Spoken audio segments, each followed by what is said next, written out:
দেশের তিনটি ব্যাংকের অবস্থা খুবই নাজুক। ব্যাংক তিনটির খেলাপি ছাড়িয়েছে ৯০% বেশি। এমন তথ্য উঠে এসেছে কেন্দ্রীয় ব্যাংকের AQR বা সম্পদের মান মূল্যায়ন প্রতিবেদনে।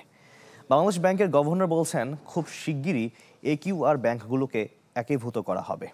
এছাড়া দেশের ব্যাংক খাতের খেলাপি ঋণ ছাড়িয়েছে ৪.৫ লাখ কোটি টাকা। বিশ্লেষকদের সংখ্যা এই ঋণ আরও বাড়বে। মাসুম মিয়ার রিপোর্ট। আওয়ামী সরকারের আমলে রাজনৈতিক বিবেচনায় অনুমোদন পাওয়া আর্থিক প্রতিষ্ঠানগুলোর মধ্যে অন্যতম ইউনিয়ন ব্যাংক পিএলসি।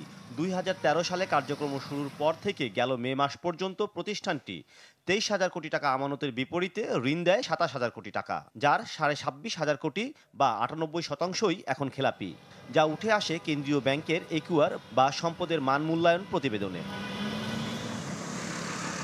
প্রতিবেদন অনুযায়ী ইউনিয়ন ছাড়া অন্য ৪ ব্যাংকের অবস্থাও শোচনীয়। যেমন ফার্স্ট সিকিউরিটি ইসলামী ব্যাংকে খেলাপি ঋণের হার ৯৬%-এর উপরে। এছাড়া ৯৫% খেলাপি গ্লোবাল ইসলামী ব্যাংকে। অবশ্য সেই বিবেচনায় সামান্য ভালো অবস্থানে SIBL ও এক্সিম ব্যাংক। সম্প্রতি এই ফলাফলের ভিত্তিতে ব্যাংকগুলোকে একীভূত করে নতুনভাবে কার্যক্রম চালানোর কথা জানান গভর্নর। প্ল্যান করছি যে কিছু ব্যাংকে একীভূত করা, ইসলামী ব্যাংকগুলো নিয়ে আমরা প্রথম পর্যায়ে শুরু করব, পরবর্তীতে এসে চলমান প্রক্রিয়া থাকবে। আছে আমাদের একটা পুরো ডিপার্টমেন্টই থাকবে, যার ব্যাংক রেজলিউশন ডিপার্টমেন্ট।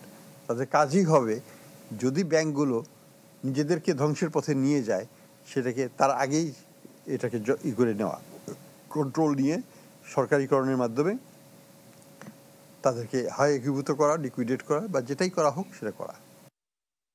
এদিকে কেন্দ্রীয় ব্যাংক প্রকাশিত তথ্য অনুযায়ী মাত্র ১ বছরেই খেলাপি ঋণ ২,৩৮,০০০ কোটি টাকা বেড়ে হয়েছে প্রায় ৪.৫ লাখ কোটি, যা এখন মোট বিতরণ করা ঋণের ৪ ভাগের ১ ভাগ। এর মধ্যে ৩,৪২,০০০ কোটি টাকাই মন্দ ঋণ, যা আদায়ের সম্ভাবনা নেই বললেই চলে। এই অর্থও ১ বছরের ব্যবধানে বেড়েছে ১,৮৮,০০০ কোটি। অগ্রণী ব্যাংকের চেয়ারম্যান বলছেন, অতীতে তথ্য ধামাচাপা দিয়ে রাখার প্রবণতা থেকে বের হয়ে এসেছে কেন্দ্রীয় ব্যাংক।